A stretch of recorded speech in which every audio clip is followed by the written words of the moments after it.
Welcome to Peter and Ruffy's Football Show here on STV. The main talking points on tonight's programme.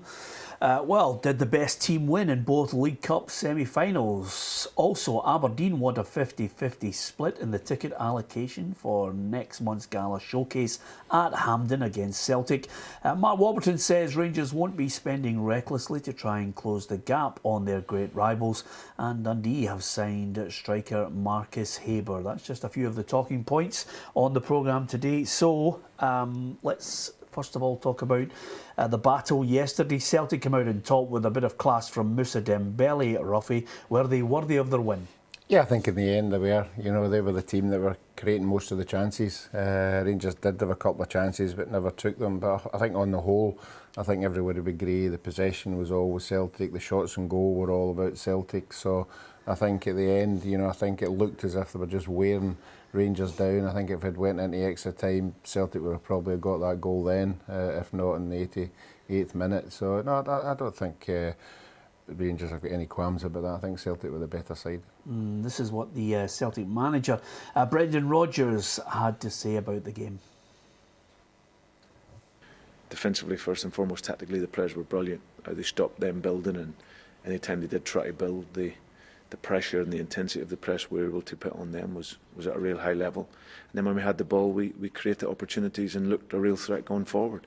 So in every element of our game, it was at a high level. And when you consider coming off the back of a really tough Champions League game in midweek, I think the players, every single one of them, deserve a huge amount of credit for not only the performance but their strength and mentality to get the victory. Well, there are a number of key issues, Mark Guidi, in the game. Of course, Vyachenko had a goal chalked off. There was a significant change as far as the substitutions as well, because when Beaton went off, Armstrong seemed to again pick up the whole pace of Celtic's midfield. And of course, when you've got somebody who can score like Dembele, you're in a good place. Yeah, I think Stuart Armstrong kind of re-energised Celtic, brought them that lift that they needed to get into that last spell of the game. Scott Brown was outstanding, absolutely bossed the middle of the park, and Matt Gilks kept Rangers in it with 2 or 3 really good saves, although he did gift Tom Rogic a chance, and had that gone in, then it was game over. Early doors, Gilks' confidence ruined, and Matt Warburton would have been questioned why he played Gilks in the first place. However, Celtic won 1-0, Peter, but there is... People are talking about, gaps and stuff like that. There's a massive gap. It was 5-1 the last time, only 1-0 this time. But in terms of possession, Celtic totally dominated. I think at Celtic Park, a couple of months ago, Rangers put Celtic under more pressure back then. So there's a long, long way to go for Rangers. And in terms of competition in our country, Celtic are streets and streets ahead, and I can't see them being caught in the near future. Yeah, I mean, it's a strange thing to talk about. I mean, everybody is, and I understand why you mentioned it, Mark, they're obsessed by this gap. Gaps can change. I mean, Mark Warburton has been urged, Graham Souness has urged Dave King to finally back Mark Warburton with some serious cash. There's a big question mark over whether they've got that cash to spend in the first place, Ruffy, but over and above that, I mean, is it a childish fixation with the gap? Because I was speaking to a few Rangers legends yesterday, and they mentioned this is just a role reversal. Rangers could spend more money in the 90s, Celtic couldn't match them, Aberdeen were the challengers, and now we're in the same situation. Rangers have no money, Celtic have all the power. Yeah, I think the gap is over. I think obviously he's looking at the scoreline. That's the only gap there is. As Mark said, it was 5 the last time, it was only 1 this time. But I think if Celtic had got their goal early on, Rangers would have had to opened up a lot more than what they did, and they probably would have got 2 or 3 goals. So that gap, I think you've got to look at the bigger picture. I mean, you could turn that on its head and say Rangers drew with Celtic in April, and now they've been beaten. So where's the gap there? There's no gap. It's massive, yeah, on and off the part. And Rangers' best chance this season was if Ronnie Dyler stayed in charge of Celtic. And I agree with Matt Warburton in terms of Rangers, they are progressing, but so's Celtic, and so's Aberdeen, and so's Hearts. And for me, Peter, the only way that the gap can close financially and on the pitch is for Rangers to win the league. You win the league, you get a chance of the Champions League, gets you 20-25 million. your players go from £2 or £3 million players into £8, £9, £10 million players if they perform well, such as Forster, Wanyama, Van Dijk. Rangers do not have that calibre of player in their squad, and they do not have the opportunity to go and showcase them. Whereas Celtic now, Dembele, Tierney, they're now into that kind of transfer price. So some would argue, though, Mark, that quite simply the short term you've mentioned there, winning the league and getting to Champions League, that opens up the door for riches.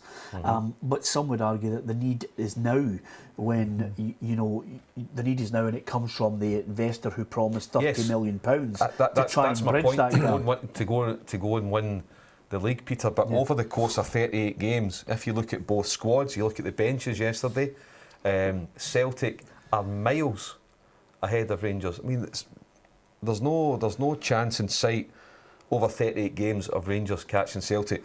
Whether it be Mark Warburton, whether you brought back Walter Smith and Graham Souness, whatever you do, the key to it is exactly what you said there, what Graham Souness said. If there's any chance of Rangers becoming the dominant team in Scotland again in the next 2 years, they have to go and find somebody that's going to bankroll them to 20, 30, 40 million quid, and hope as well that not only that Celtic standards fall a little bit too. Yep, and of course the Rangers boss Mark Warburton obviously reacted to Graham Souness' suggestion that there needs to be money spent. He said they wouldn't spend it recklessly, and of course straight after the game yesterday he gave his thoughts on the 1-0 defeat. Can't afford to sit there and mope around for 2 or 3 days. We've got a very important league game on Wednesday night, again on Saturday, 2 home games against tough opposition, but it gives us a real chance, and we can't afford any hangover. So the point is to look at the game today, learn from it, which we always do, but there's a lot of positives to take as well, and this so-called gap is a lot narrower than people think, I hope, and we have to learn from today's performance. Can it? Yeah, we just work hard. We spoke to you guys after Parkhead and said the only solution is to work hard, and we've done that, and as I say, we had 4 clean sheets in 5 coming today's game, and it was tight there right at the death, 87th minute. But no, we're getting there. We're working harder. The players are understanding what we want, and I'm delighted with the progress we've made. So it's a long season, but 2 big league games coming up. If you can get the points you want out of those games, let's see how the table looks. So Rangers with a home game coming up against St Johnstone. Of course, the high for everyone connected with Celtic has to be the goal and the manner of that goal. I mean, the substitute Lee Griffiths sets it up, but the flick was sublime, Ruffy.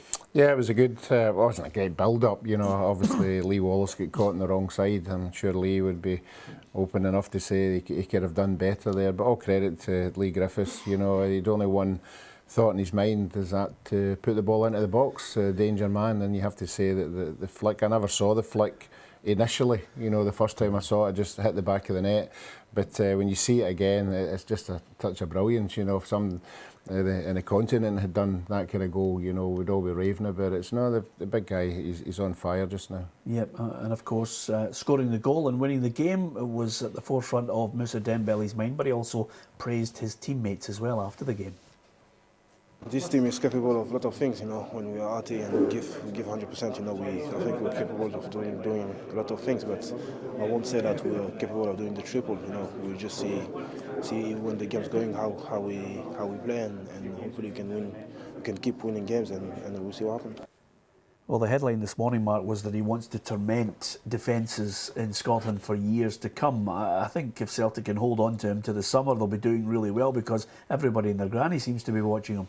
Yeah, I mean, I think, he said